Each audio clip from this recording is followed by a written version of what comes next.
오늘 함께 나눌 말씀의 제목은 몸의 문제는 오직 하나님의 영으로만 해결됩니다. 몸의 문제는 오직 하나님의 영으로만 해결됩니다. 라는 제목으로 말씀을 나누고자 합니다. 여러분, 바벨탑 사건 잘 아시죠?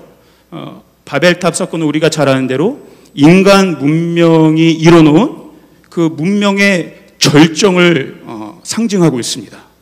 그런데 이 인간 문명의 이 절정인 바벨탑은 지금 인간 문명이라고 제가 표현했듯이 인간의 이름을 내기 위한 목적이 있었던 것이죠. 그런데 우리가 알다시피 그 결과는 어떻습니까? 그 인간 문명의 최고점에 올랐던 그 바벨탑이 더 이상 올라가지 못하게 되었습니다. 사람들이 완전히 흩어지게 되었어요. 여전히 그 인간들에게는 그들이 축적했던 과학 기술의 문명이 있습니다. 그들의 엄청난 지식이 있었어요. 그런데 그런 것과 상관없이 그들은 더 이상 바벨탑을 짓지 못하고 흩어지게 되었죠. 모이지 못하게 되었습니다. 저는 이 바벨탑 사건을 좀 다시 한번 보면서 좀 조심스러운 생각인데, 이게 제 개인의 그냥 감동이에요. 마치 오늘 이 코로나 시대가 저는 이렇게 오버랩 되더라고요. 그 어느 때보다도 우리가 함께 모이지 못하는 언택트의 시대를 살고 있잖아요. 해외를 나가고 싶어도 나가지를 못합니다. 그러니까 왕래할 수가 없어요. 우리가 뭔가를 잘못한 게 아니죠. 어떤 인간 과학 문명이 뭔가 지금 기술이 스탑됐거나 비행기 기술이 뭔가 망했거나 그래서 우리가 모이지 못하고 어디를 이동하지 못하는 것이 아니라 자연스럽게 흩어지게 되는 삶을 살고 있어요. 마치 바벨탑에서 멈춰진, 그래서 더 이상 사람들이 모이지 못하는 그런 시대를 살아가고 있지 않는가라는 그런 생각을 해보게 되었습니다. 여러분, 성경적인 관점에서 하나님은 인간의 이름으로 시도하는 모든 것들을 무력화시키세요. 그리고 그 인간들을 흩어버리세요. 이게 하나님의 심판이죠. 그런데 이것이 다가 아닙니다. 이 하나님께서 인간들의 모든 시도들을 무력화시키고 흩으시는 동시에, 그러나 한편으로는 하나님은 그 흩으심 안에서 다시 한번 새로운 공간을 만들어내십니다. 새로운 모임을 만들어내세요. 저는 바로 지금이 그러한 때라는 감동이 있어요. 우리 인간의 눈으로는 모든 것이 멈춰지고 흩어지고 정지된 것 같이 보이지만, 영적인 눈으로는 하나님 다시 한번 새로운 모임과 공간들을 위해서 하나님 일하고 계신다. 여러분 동의하십니까? 요즘 여러분 우리가 이사야서 말씀을 보잖아요. 한편으로는 하나님의 심판의 메시지도 흘러가고 있지만 그것이 다가 아니에요. 한편으로는 예언자를 통해서 하나님이 당신의 새로운 백성들을 모으실 것에 대해서 이야기하고 있습니다. 하나님께서 모으시는 사람들을 통해서 재물도 모아진다고 했어요. 다음 세대들도 몰려올 것이라고 했어요. 이방의 왕들도 몰려올 것이라고 얘기했습니다. 수많은 낙타들과 수많은 재물들이 하나님께서 만드시는 모임과 공간 안에 모이게 하실 거라고 하는 것이 하나님의 계획이신 거죠. 한마디로 말하면 하나님 지금 뭐 하고 계세요? 새로운 판을 만들고 계신다는 거예요. 여러분, 우리가 살아가고 있는 이 땅에서 살아가고 있는 이 현실, 이 물리적인 현실의 공간은 우리가 영적인 눈으로 바라보면 이 영적인 공간에 지배를 받습니다. 이 말이 무엇이냐면, 여러분, 예루살렘이 진짜 예루살렘일 수 있는 이유는 어디에 있습니까?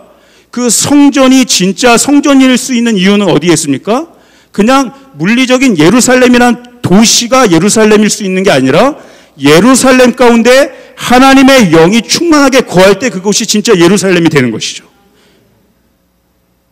하나님의 설계도를 받아 만들어 놓은 성전 안에 하나님의 영이 충만하게 거해야 그곳이 진짜 성전이 되는 것입니다. 진짜 하나님의 영으로 충만해진 사람들이 모여 있을 때 그 공간이 하나님의 관점에서 진짜 의미 있는 공간이 되는 것이죠. 교회도 마찬가지입니다. 그래서 여러분, 이 코로나 시대 가운데 하나님 저에게 계속 강력하게 주시는 감동은, 이제 앞으로 모임의 형태와 규모들은 달라지겠지만 새롭게 우리가 모이는 모든 모임들, 그 모임이 만들어내는 공간의 가장 중요한 핵심적인 차원은 그 모임 가운데, 공간 가운데 하나님의 임재가 있는가 없는가, 이것이 가장 중요한 요소가 될 것이라는 거예요. 여러분 동의하십니까? 아무리 우리가 굉장한 모임을 만든다 할지라도 그 안에 하나님의 임재가 없으면, 하나님의 이름으로 우리가 모이지 않으면 그 모든 것들은 다시 한번 흩어지게 될, 멸망하고 말 그런 찰나적인 것에 불과하다는 것이에요. 그런데 하나님의 이름으로 우리가 두세 사람이 다시 모이기 시작하면 그 모임 안에, 그 공간 안에 하나님의 기름 부으심이 임할 줄 믿습니다. 새로운 차원의 영적인 기름 부으심.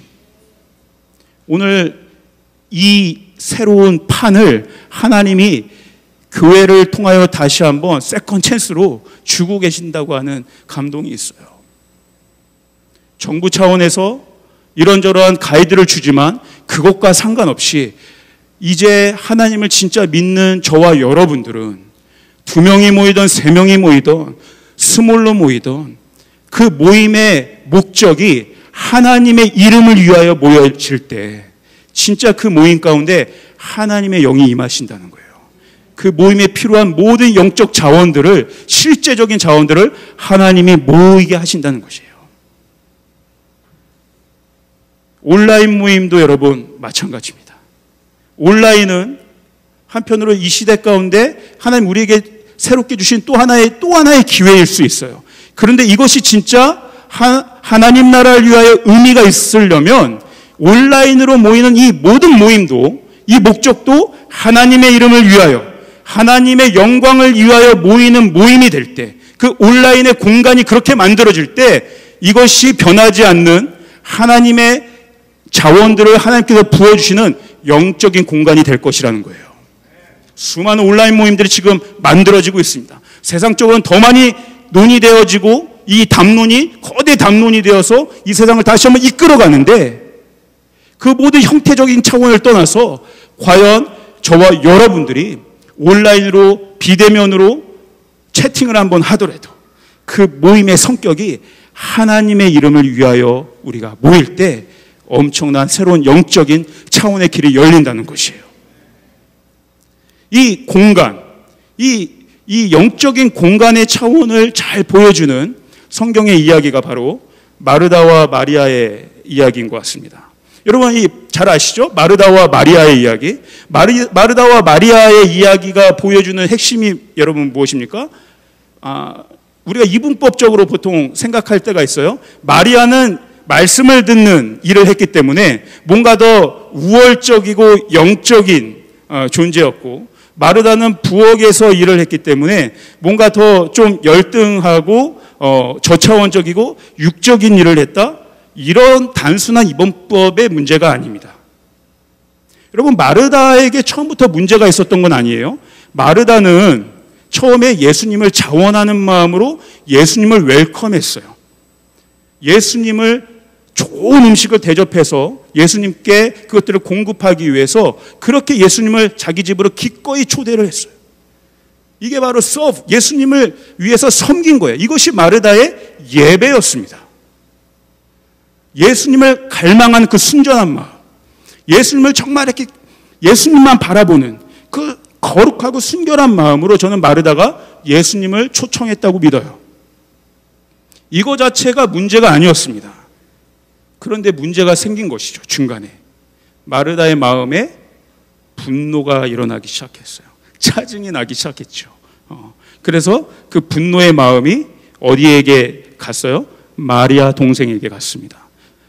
말씀을 듣는 마리아에게 갔어요. 심지어 이 분노가 어디까지 미쳤어요? 예수님에게까지 간 거예요. 그러니까 처음부터 마르다의 문제는 그가 했던 일의 성격에 있었던 것이 아니에요. 일은 여전히 똑같았어요. 그런데 중간에 그의 마음이 변질된 것이 문제였던 것이죠. 그러나 마리아는 여러분 어떻습니까? 예수님의 칭찬까지 받았어요. 마리아는 좋은 몫을 택했다는 거예요. 가장 좋은 것을 택했다는 거예요. 그래서 우리가 흔히 오해하기로 이 가장 좋은 게 뭐냐? 예수님의 말씀을 듣는 것. 당연하죠. 여러분, 예수님의 말씀을 듣는 것보다 더 좋은 것은 없습니다.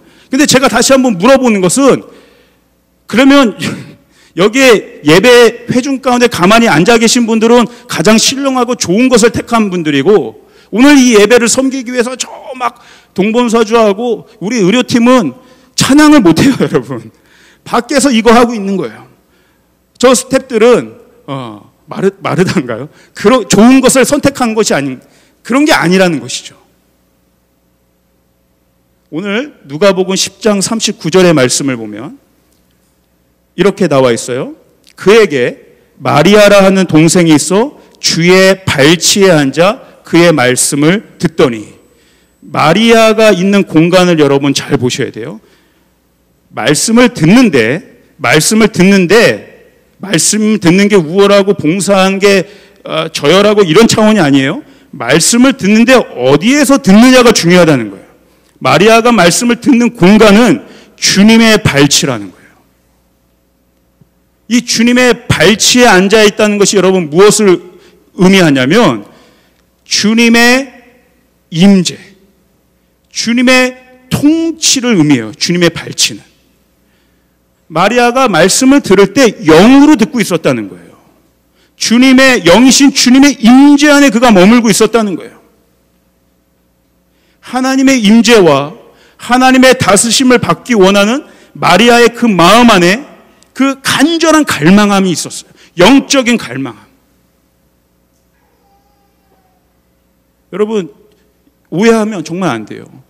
목사님, 마리아는 되게 쉬운 일을 한 것 같잖아요. 그냥 편안하게 그냥 예수님 앞에서 말씀을 듣는. 아니요, 여러분, 마리아가 이 당시에 주님의 발치 앞에서 말씀을 들었다는 것은 대단히 위험한 행동이었어요.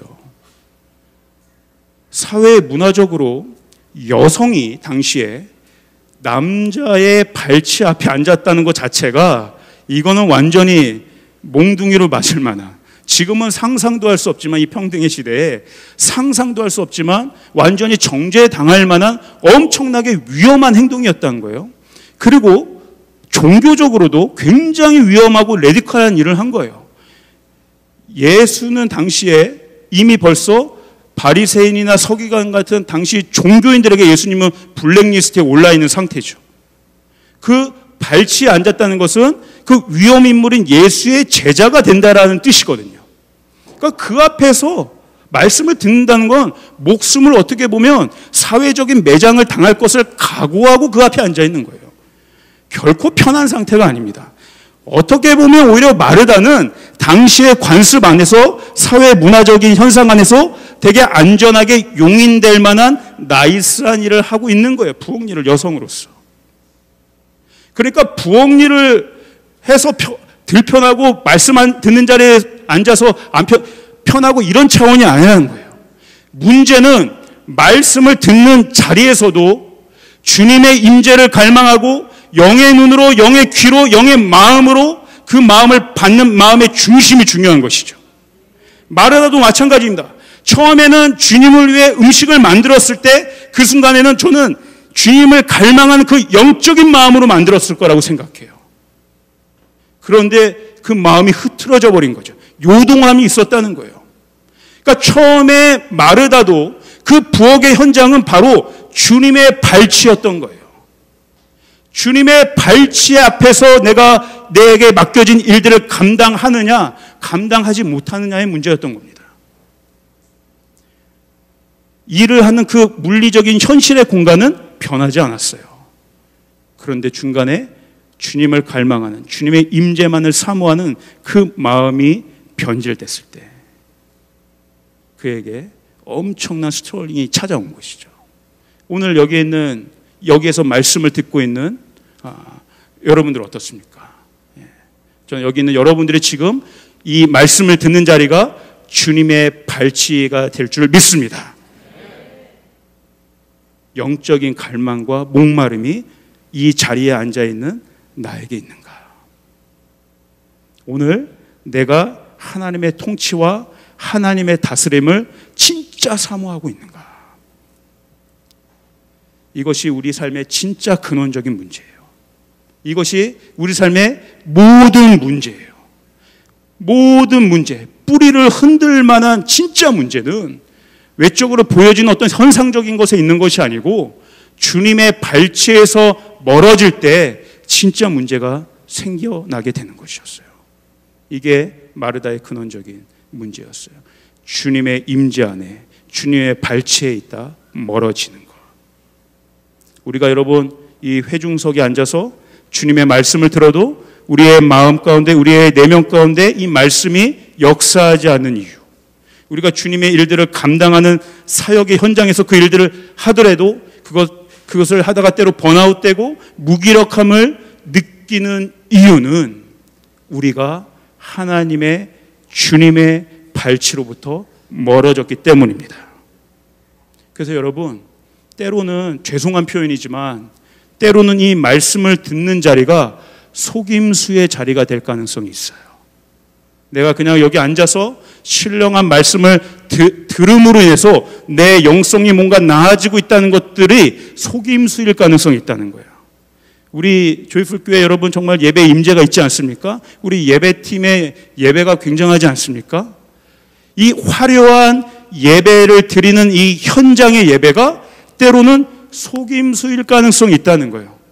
뭔가 신령한 분위기, 뭔가 새로운 찬양들, 뭔가 거룩한 어떤 이 임재가 임하는 것 같은 분위기에서 나도 그 현장에 있다는 그것 자체가 내가 지금 주님의 발치에 있다는 보장을 만들어주지 않는다는 거예요. 그거는 사역자인 저 같은 사람에게 가장 큰 위험 요소로 찾아옵니다. 제가 이 조이풀 교회에 사역자로 사역한다는 것 자체가, 제가 지금 이 강단에서 말씀을 전하는 것 자체가 저의 영성을 증명하거나 담보해 주지 못한다는 것이에요. 말씀을 전하는 저의 지금 이 위치도, 이 전하는 위치가 주님의 발치가 되지 않으면 이 전하는 말씀은 아무 위력이 없다는 거예요. 아무 능력이 없다는 거예요. 이 말씀을 듣는 여러분도 이 자리에 앉아있는 자리가 주님의 발치가 되지 않으면 이 말씀은 또다시 흩어지는 씨앗처럼, 날아가는 겨처럼 또 흩어지고 말 것이에요. 진짜 우리는 주님의 임재가 필요합니다. 여러분, 주님의 발치에서 멀어진 분들이 있습니까? 주님의 발치를 회복하시길 바랍니다. 다시 한번 여러분이 있는 그 자리에서 그곳으로 나아가시길 바랍니다. 주님께 드리는 예배를 회복하시고, 말씀을 회복하시고, 기도를 회복하시길 바랍니다. 우리가 하는 모든 일과 모든 영역과 모든 거하는 공간이 주님의 발치로 회복될 때 주님 우리에게 그렇게 칭찬하실 거예요. 네가 좋은 편을 택하였구나. 여러분이 주님의 발치는 곧 우리 인생과 우리 이 모든 세상의 중심이에요. 이사야서 66장 1절을 보면 선지자가 이렇게 표현합니다. 이 세상을 표현할 때 하나님 어디 계신가? 하나님 지금 하늘에 앉아 계신다. 그런데 하나님이 하늘에 앉아 계신데 그 하늘이 하나님이 앉는 의자라는 거예요. 보좌. 그리고 하나님의 그 앉아 계신 하나님의 다리는 어디에 뻗치고 있냐면 이 지구 가운데 발을 내딛고 있다는 거예요. 그래서 하나님께서는 이 땅이, 우리가 살아가고 있는 이 현실의 땅이 하나님께는 하나님의 발이 얹어져 있는 발등상, 발판이라고 표현하고 있어요. 그러므로 오늘 하늘 보좌에 앉아 계신 그 하늘에 계신 하나님의 발치, 하나님께서 다리를 뻗고 계신 그 이 땅은 하나님께서 통치하시고 다스리시는 하나님 나라의 통치 영역이 된다는 것입니다. 그 하나님의 발등상 앞에서 진짜 갈망함으로 하나님을 구하고 찾고 예배하고 이 발치를 회복하는 그에게 하나님 나라의 통치가 실제적으로 임한다는 것이에요. 이 중심, 이게 우리 삶의 중심이 되어야 돼요. 여러분의 가정에도 하나님의 다리가 여러분의 가정이라는 발판에 앉아져 있다는 거예요. 그곳에서 하나님이 다스리시고 있다는 거예요. 그 하나님의 발치 앞에 내가 갈 때 우리 가정의 회복이 일어난다는 것입니다. 여러분이 거하시는, 여러분이 일하시는 그 일터와 모든 삶의 영역 속에서도 하나님이 통치하시고 다스리시는 왕으로 하나님의 다리가 뻗어져 있는데, 그 뻗어져 있는 하나님의 발 앞에 나아갈 때 여러분이 거하시는 그 영역이 세상의 중심이 되어서 회복될 수 있다는 것이에요. 이 중심, 하나님의 발치 앞에 서 있는, 그곳에 앉아 있는 우리의 영이 그 안에서 회복될 때 우리의 삶의 인생의 중심이 꼿꼿하게 서 있을 수 있게 되는 것입니다. 이 중심이 무너지면 여러분 모든 것이 무너지는 것이에요. 이 중심에서 멀어지면, 이 중심을 잃어버리면 추락하고 말게 되는 것입니다. 여러분, 마가복음 5장과 누가복음 8장에 보면 예수님께서 한 병자를 치유하시는 이야기가 나옵니다. 예수님이 요단 동편 쪽으로 거라사라는 지역으로 가셨다는 표현이 나와요. 지도를 제가 하나 준비했는데요. 저희 지도를 보면 거라사 지역에 있습니다. 그리고 저기 빨간 원으로 되어 있는, 그런데 이 거라사로 예수님이 가셨는데, 이 거라사는 하나의 시였어요. 도시. 그리고 좀 더 큰 빨간 원에 보면 큰 이름으로는 데가볼리라고 있습니다. 그러니까 이 말은 뭐냐면 데가볼리라는 지역 안에 있는 거라사 지방으로 가셨다는 거예요. 그러니까 데가볼리는 무슨 뜻이냐면 데카폴리스. 그러니까 데카는 10이라는 뜻이야. 10. 폴리스는 도시입니다. 그러니까 이 데가볼리라는 지방은 10개의 도시가 모여서 생성된 도시 하나예요. 좀 쉬운 표현으로 하면 지금 데가볼리는 경기도라고 이야기할 수 있을 것 같고, 거라사는 고양시일 수 있겠는 거죠. 예수님 지금 고양시로 들어오신 거예요. 거라사. 그런데 이 데가볼리, 이 거라사 지방은 유대인들도 물론 살고 있었지만 이방 민족들이 훨씬 더 많이 사는 지역이었습니다. 그러니까 사회적으로는 이방인의 땅이에요. 문화적으로는 그곳은 아주 세속적인 헬라 문화가 왕성하게 꽃피어 있었던, 헬라 문화에 아주 많은 영향력을 받고 있는 지역이었어요. 이교도 문화죠. 정치적으로는 로마 제국이 그곳을 점령하고 있었어요. 로마 군대가 그 데가볼리 지역에 주둔하고 있었습니다. 그래서 아주 강력한 힘을 가지고 그곳을 통치했어요. 그러니까 그 당시의 사람들은 이 로마 군대가 아주 무시무시하고 끔찍한 그런 존재들이었던 거죠. 바로 그 거라사 그 지역에 누가 있었냐면 귀신 들린 자가 있었습니다. 이 귀신이 얼마나 많이 들렸냐면 뭐라고 표현하냐면 군대 귀신이라고 이야기하고 있어요. 군대 귀신. 이 군대 귀신 들린 자가 또 살고 있는 지역은 어디였어요? 무덤에서 살고 있었습니다. 옷은 홀딱 벗고 다니고 있었어요. 그러니까 오늘 이 예수님이 거라사 지역으로 가셨을 때 만난 이 거라사, 우리가 광인이라고, 미친 사람이라고 흔히 표현하는데, 이 귀신 들린 자는 한마디로 말하면 당시 이 거라사 지역의 모든 문제를 집약해서 보여주는 상징적인 인물과도 같았죠. 영적으로는 귀신에 들려 있었습니다. 혼적으로 완전히 미쳐버렸었죠. 육적으로도 여러분 정상적인 몸이 아니었어요. 힘이 얼마나 셌는지 장정이 아무리 붙어서 그 광인을 붙잡으려고 해도 컨트롤하지 못했습니다. 쇠사슬로 결박을 해도 그걸 다 풀어낼 정도로 힘도 아주 정상이 아니에요. 그러니까 정상적인 육체적인 생활도 할 수가 없었어요. 이 거라사 귀신 들린 자는 한마디로 이 세상에 있는 모든 정치, 경제, 사회, 문화, 이 세상을 주관하는 모든 악의 권세들이 집약해서 한 영혼을 어떻게 묶고 있는가, 어떻게 그를 이 세상으로부터 격리시켜 놓고 저주받게 하고 압제받게 하고 핍박과 고통 가운데 있게 하는가를 아주 잘 보여주는 그러한 사람이었던 거예요. 어둠의 영적 권세, 정치적 권세가 압축되어 있는 상태예요. 예수님이 바로 그 안에 거했던 군대 귀신을 내쫓으셨습니다. 그리고 즉시 그의 몸에서 귀신이 떠나고 그 군대 귀신이 돼지떼로 들어가서 바다에 몰사했죠. 여러분, 이것은 무엇을 의미합니까? 예수님께서 그 거라사인 그 광인에게 그 귀신을 향해서 영적인 권능을 선포하셨다는 거예요. 인간의 모든 통치를 능가하는 하나님의 절대적인 주권과 하나님의 절대적인 다스리심, 하나님의 나라를 그 악의 권세를 향하여 선포하신 것이에요. 우리를 사로잡고 있는 수많은 문제들이 있습니다. 정치, 경제, 사회, 문화, 모든 혼적이고 영적이고 때로는 육적인 모든 고통의 이면에 바로 이러한 치열한 영적인 문제, 영적인 전투가 있다는 것을 예수님은 이 거라사 귀신 들린 자를 치유하시며 보여주고 계신 거예요. 그러므로 오늘 우리가 겪고 있는 모든 이 문제는 오직 영으로만 해결될 수 있다는 것들을 예수님은 보여주신 것입니다. 우리 로마서 8장 11절을 한번 같이 읽어보도록 하겠습니다. 한번 같이 한 목소리를 크게 읽어볼까요? 시작. 예수를 죽은 자 가운데서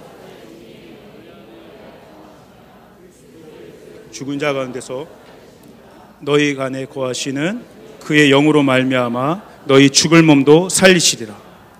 한 번만 다시 한번 읽겠습니다, 여러분. 다시 한번 이게 같은 말이 막 되게 반복돼서 나오는 것 같잖아요. 잘 한번 보시면서 다시 한번 선포해 보세요. 다시 한번 시작.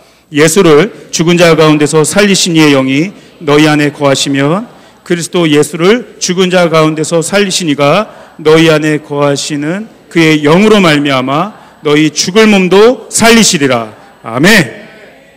다시 한번 여러분, 이 코로나 시대를 살아가고 있는 저와 여러분들이 경험하고 있는 것은 여러분 무엇입니까? 인간의 한계를 처절하게 우리가 지금 경험하고 있잖아요. 그러니까 우리도 어찌할 수 없는 불가항력적인 상황을 우리가 겪고 있는 거예요. 인간의 힘으로 해결이 안 되고 있습니다. 우리의 지식과 우리의 모든 힘을 동원해도 지금 모일 수가 없어요. 해결을 할 수가 없어요. 그런데 여러분, 코로나가 아니어도 한번 우리가 살아가는 인생을 다시 한번 살펴보면 이 땅의 문제, 우리가 마주하고 있는 문제가 하나 해결된 것 같으면 그걸로 여러분 다 해결됩니까? 그렇지 않습니다. 또 하나의 문제가 찾아오고 또 하나의 문제가 찾아오고 이것이 해결됐다 싶으면 저 문제가 또 들어오고 이 문제가 해결됐다 싶으면 더 큰 문제가 찾아오고 날마다 한계를 느끼는 것이 우리의 인생이에요. 지난주에 제가 우리 그 작년일부 여호수아 리더들 우리 남편들과 함께 모여서 나눔을 했는데 우리 남편들이 모여서 나누는 주요 주제가 육아입니다. 네. 그런데요 너무 재밌어요. 이제 육아에 대해서 다 하소연을 하는 거예요. 이제 막 신생아를 한 애 아빠가 되는 벌써 이제 잠을 잘 못 잔다는 하소연을 막 합니다.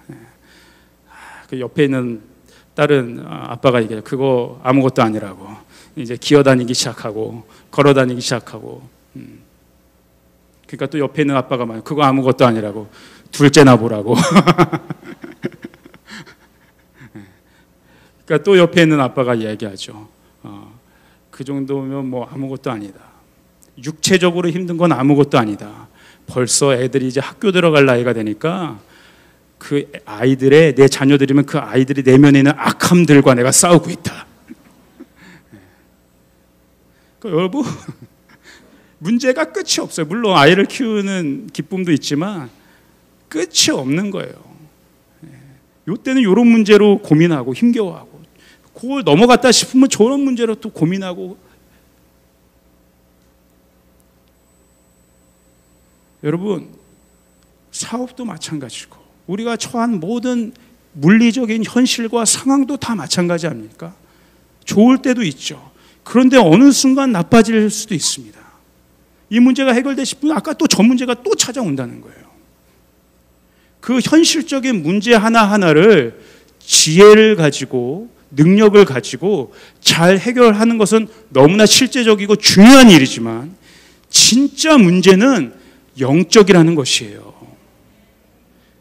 아까 제가 뭐라고 얘기했습니까? 진짜 우리의 근본적인 문제는 하나님의 임재에서 벗어나는 그 상태가 우리가 마주하는 가장 큰 문제라는 거예요. 하나님의 통치에서 벗어난 그 상태, 주님의 발치에서 벗어난 그 상태가 가장 근원적인 문제라는 거예요. 성경은 오늘 이 로마서 8장 11절은 이 하나님의 임재에서 벗어나고 주님의 발치에서 멀어진 이 상태를 죽을 몸의 상태라고 표현하고 있는 거예요. 죽을 몸, 썩어지는 몸, 해결되지 않는 것이죠. 뭔가 잠깐 찰나적으로 이 몸의 문제, 우리가 마주하는 이 현실의 문제, 인간의 모든 이 세상의 문제들이 해결되는 것 같지만 큰 차원에서 보면 해결되지 않는다는 거예요. 점점 쇠퇴한다는 거예요. 썩어진다는 거예요. 멸망으로 나아간다는 거예요. 죽을 몸으로 간다는 거예요. 이 죽을 몸을 해결할 수 있는 방법은 몸의 문제를 몸으로 해결할 수 없다는 거예요. 오직 죽은 예수 그리스도를 죽은 자 가운데서 살리신 하나님의 영이 우리 가운데 거하실 때 그 예수 그리스도를 죽은 자 가운데서 살리신 그 하나님께서 우리 죽을 몸도 살리실 수 있다는 믿음이 오늘 우리 안에 있을 때 우리가 마주하는 진짜 근원적인 문제가 해결될 수 있다는 것입니다. 조지훈 목사님도 이 강단에서 가끔 우리 가정의 이야기들을 하실 때가 있잖아요. 이 가정의 문제는 실제적인 문제죠. 가정의 깨어짐, 서로에게 남겨진 깊은 상처들, 그 깨어진 고통 안에서 자라는 자녀들, 그로 인하여 생겨나는 경제적인 어려움들, 이게 굉장히 실제적인 문제예요. 하루하루를 먹고 살아가야 되는 물리적인 문제예요. 돈도 필요합니다. 상담도 필요합니다. 관계 회복도 필요해요. 대화도 필요해요.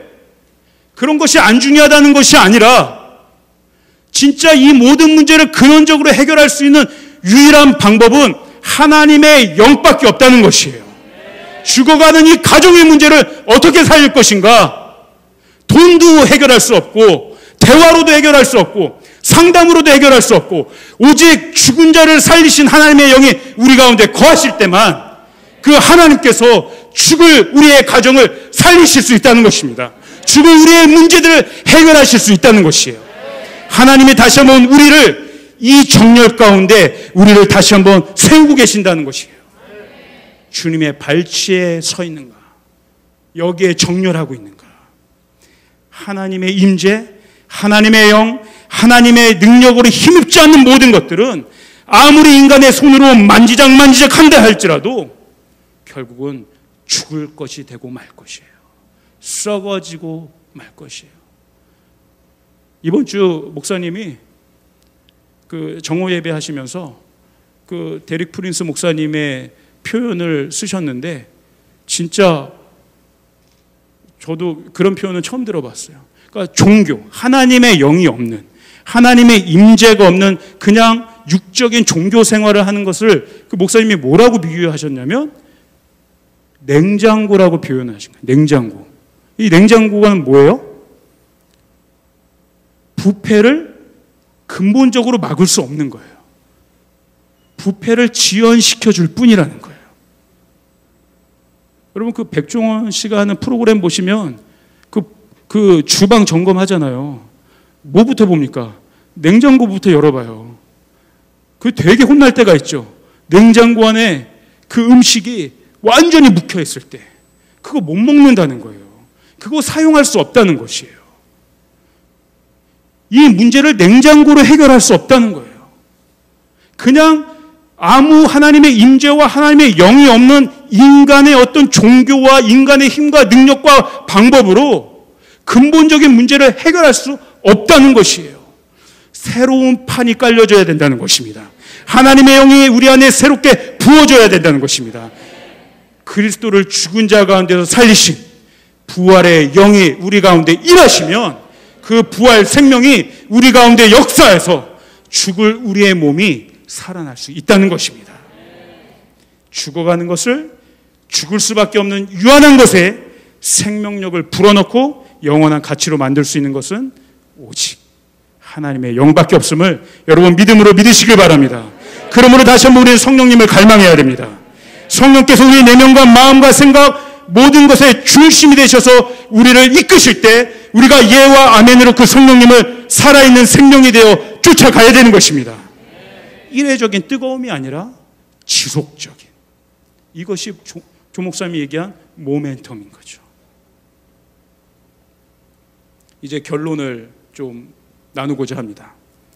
아까 거라사 귀신 들린 자가 주님의 영적인 권능, 그 주님의 영의 권능으로 변화를 받았습니다. 복음의 능력으로 변화를 받았어요. 그런데 이 거라사 귀신 들린 자가 고침을 받고 구원함을 받고 그가 지금 어떠한 공간에 있는지를 여러분 우리가 주목해야 돼요. 이것이 중요합니다. 누가복음 8장 35절에 보면 이렇게 이야기했어요. 사람들이 그 이루어진 일을 보러 나와서 예수께 이르러 귀신 나간 사람이 옷을 입고, 몸의 문제도 이제 온전하게 되고 있는 거예요. 영의 문제가 해결됐는데 이제 옷도 입게 된 거죠. 정신도 온전하여졌어요.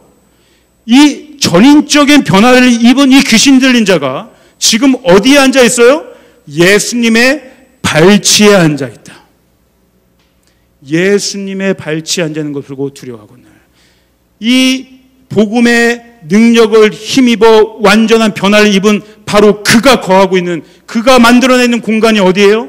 예수님의 임재가 있는, 주님의 다스리심이 있는 주님의 발치라는 거예요. 가장 우리 주님과 친밀함을 나누고 있는, 가장 연합, 그 주님과 하나가 되어 있는, 지금 어떤 상태예요? 자녀가 된 상태죠. 진짜 제자가 된 상태예요. 여러분 다시 한번 저에게도 묻고 여러분에게도 묻고 싶습니다. 오늘 저와 여러분 어디에 있습니까? 주님의 발치에 여러분 앉아 있습니까? 내 안에 그리스도의 영이 충만하게 임하고 있습니까? 내가 모이는 모임의 성격은 어떻습니까? 내가 거하는 일터와 가정의 현장은 무엇으로 충만합니까? 그곳에 주님의 발치가 있습니까? 이제 마지막 장면이에요. 이 주님의 발치에 앉아있는 거라사 귀신 들렸던 자, 이제 완전히 구원받아 변화를 입은 자들, 주님께서 그에게 사명을 주십니다. 복음의 능력을 힘입은 자에게는 그 다음 단계로 반드시 임하는 게 있어요. 사명이 주어진다는 거예요. 사명이 주어져요. 예수님이 이렇게 이야기해요. 누가복음 8장 39절에 보면 하나님이 너에게 어떻게 큰 일을 행하셨는지를 말하라, 증언하라, 선포하라. 이 영적인 권능이 너에게 어떻게 임했는지, 하늘의 권능이, 주님의 영이 너에게 임했을 때 너에게 실제적으로 어떤 변화가 임했는지 너는 그것을 증언하라. 사명이 주어진다는 것이에요. 사랑하는 여러분, 이 마지막 시대에 주님의 발치에 있는 저와 여러분들에게 주님이 명하시는 주님의 당부가 있습니다. 이 어두운 세상 가운데 빛으로 일어나라는 것이에요. 이 어둠을 밝히라는 것이에요. 주님을 알지 못하고 여전히 죄와 저주와 모든 정치, 경제, 이 세상의 영들에 묶여있는 자들을 향하여 주님이 너에게 향하신 그 일들을 증언하라는 것이에요. 말하라는 것이에요. 선포하라는 것이에요. 잠잠하지 말지어다. 변화를 입은 자여, 그 변화가 너에게 임하였다면 오늘 그 변화가 임한 하나님의 권능을 너는 담대하게 선포할지어다. 이 마지막 때 우리가 무엇이 두렵겠습니까? 무엇이 주저스럽겠습니까? 오늘 저와 여러분이 주님의 복음으로 변화를 받았다면 우리가 있는 그곳이 주님의 발치가 되어 주님의 그 발 붙들고 주님의 임재 붙들고 주님이 우리를 다스리신 그 손길을 의지하여 주님이 우리에게 행하신 그 일들을 선포하며 나아갈 때 주님의 나라가 확장되게 되는 것이에요. 너는 말하라. 하나님이 너에게 어떻게 임하셨는지, 너에게 어떤 일을, 큰 일을 행하셨는지 너는 말하라. 이것이, 이 증언하는 것이 여러분 실제적으로 우리에게 주신 하나님의 가장 큰 무기가 됩니다. 권능이 됩니다. 마지막 때 이것 외에는 우리가 이 세상을 향하여 싸워 이길 무기가 없는 것이에요. 여러분 계시록 12장 11절을 보면 마지막 때 이 세상 어둠의 주관자들 악한 영에 대하여 선한 성도들이 무엇을 가지고 이겼냐? 어린 양의 피와 자기들의 각각 증언하는 말씀으로 악한 영을 이겼다고 나와 있습니다. 세상의 어둠 주관자들을 향하여 우리가 싸워 이길 수 있는 힘은 예수의 보혈 붙잡고 우리에게 임하신 하나님의 크신 일들을 증거하며 선포할 때 놀라운 하나님의 승리가 실제적으로 우리에게 임하게 되는 것이에요. 이 세상에 마주하는 모든 우리의 실제적인 문제들은 우리가 선포하는 영적인 권능에 의하여 모든 것들이 해결될 수 있음을 여러분 믿으시길 바랍니다. 이 거라사 귀신 들린 자 놀라운 변화가 일어났어요.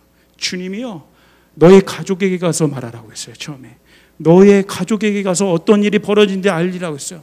그런데 이 거라사 귀신 들린 자가 어떻게 했는지 여러분 아세요? 사명을 받으니까요, 가정에만 간 게 아니에요. 가족에게만 간 게 아니에요. 그가 고양시에 살았다고 했잖아요. 거라사 시에만 간 게 아니에요.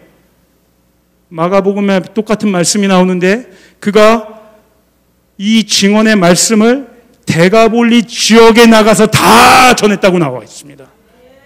그의 바운더리를 스스로 제한하지 않았어요. 그가 무슨 훈련을 받았습니까? 뭘 했습니까? 이제 주님의 구원의 능력을 힘입었는데 선교의 선자도 몰라요. 그러나 그에게 임한 하나님의 영으로 말미암아 담대함을 가지고 복음의 열정을 가지고 가족을 넘어서서 그가 살고 있는 영역을 넘어서서 상상하지도 못했던 하나님 나라의 확장이 그 한 사람을 통하여 이루어지고 있는 것이에요. 오늘 주님의 은혜를 힘입은 제가 조이풀교회를 넘어서서 고양시에서 선포하고 다니는 것이죠.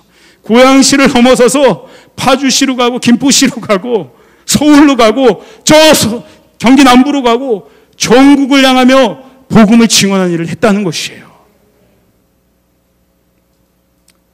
사랑하는 우리 조이풀 가족 여러분, 코로나 시대에 우리는 바로 이 어려운 시간 속에서 우리를 통해 하나님 나라를 확장시키고자 하시는 이 하나님의 일들을 바라보고 그 속에서 우리를 파송하시는, 이 어둠의 세상을 향하여 우리를 파송하시는 성령님께 반응해야 될 줄 믿습니다. 마지막으로 이사야서 61장 1절에서 2절 말씀을 함께 선포하고 마치도록 하겠습니다. 우리 예배팀 나와주시고요. 이 말씀으로 한번 같이 선포해 볼까요? 시작. 주께서 나에게 기름을 부으시니 주 하나님의 영이 나에게 임하셨다. 주께서 나를 보내셔서 가난한 사람들에게 기쁜 소식을 전하고 상한 마음을 싸매어 주고 포로에게 자유를 선포하고 갇힌 사람에게 속방을 선언하고 주의 은혜의 해와 우리 하나님의 보복의 날을 선언하고 모든 슬퍼하는 사람들을 위로하게 하셨다. 아멘. 오늘 저와 여러분에게 하나님의 기름 부음이 임하기를 주님의 이름으로 축복합니다. 하나님의 기름 부음이 우리 가운데 임할 때 하나님의 영이 우리 가운데 부어지게 되는 것이에요. 하나님의 영이 우리 가운데 부어지게 되면 주님이 명하시지 않아도 우리는 주님의 영으로 말미암아 어둠의 세상 가운데 나아가 묶인 자들을 자유케 하고 상처 입은 자들을 치유하고 억눌린 자들을 치유하고 회복시키는 하나님의 일들을 우리가 감당할 수 있게 된다는 것입니다. 담임 목사님이 지난주에 선포하신 영적 모멘텀을 여러분 극대화시켜야 될 때예요. 목사님이 지난주에 무슨 일을 하신 거냐면요, 여러분 우리 눈사람 만들 때 한번 생각해 보세요. 목사님이 하신 일은요, 비전을 던지신 거예요. 눈사람이라는 비전을 던진 건데, 목사님이 하신 일은 처음에 눈사람 만들 때 요 눈 주먹만한 눈뭉치부터 시작하잖아. 이것을 우리에게 던져준 거예요. 저와 여러분 이것을 받아들였습니다. 이제 우리의 몫은 뭐예요? 이 눈을 굴려야 되는 거예요. 가만히 있으면 녹아요. 사라져요. 이 비전은 또 사라져요. 이 파워는 또 사라져요. 그냥 가만히 여기 앉아있는다고 해서 절로 하나님의 임재가 임하는 것이 아닙니다. 그냥 듣는 자리에만 있다고 해서 그냥 절로 하나님의 권능이 임하는 것이 아닙니다. 각자의 영성이 깊어져야 될 때라고 계속 단위에서 선포되고 있잖아요. 우리가 받아들인 이 눈뭉치를 이제 저와 여러분들 각자가 주님의 발치 아래서 굴리기 시작해야 되는 거예요. 큰 눈덩이로. 내가 그렇게 구할 때 내가 굴린 눈뭉치와 이 사람이 굴린 눈뭉치가 또 하나가 되는 거예요. 그리고 우리가 같이 굴리는 한 뭉치를 또 굴리는 거예요. 우리가 이 눈뭉치의 크기가 배가가 되는 것입니다. 어마어마한 크기로 이 눈뭉치가 커지게 될 거예요. 동네에 있는 모든 눈이 다 한 번 지나갈 때마다 다 붙게 되는 역사들. 오늘 조이풀 교회에 하나님이 하고자 하신 일이 바로 이 문제인 줄 믿습니다. 여러분, 저와 여러분의 한 사람 한 사람으로 주님이 거하시는 성전이 되어 일어나야 될 줄 믿습니다. 하나님의 임재를 갈망하는 자, 하나님의 영을 받은 그에게 오늘 거라사 귀신 들린 자에게 임했던 엄청난 하나님의 역사가 죽은 자를 살리신 그 하나님께서 저와 여러분을 통해서 죽을 우리의 몸을 살리실 줄 믿습니다. 그리고 죽어있는 모든 이 세상에 있는 사람들을 향하여 하나님이 저와 여러분을 통하여 그 일을 행하게 하실 줄 믿습니다. 우리 한번 자리에서 한번 일어나실까요?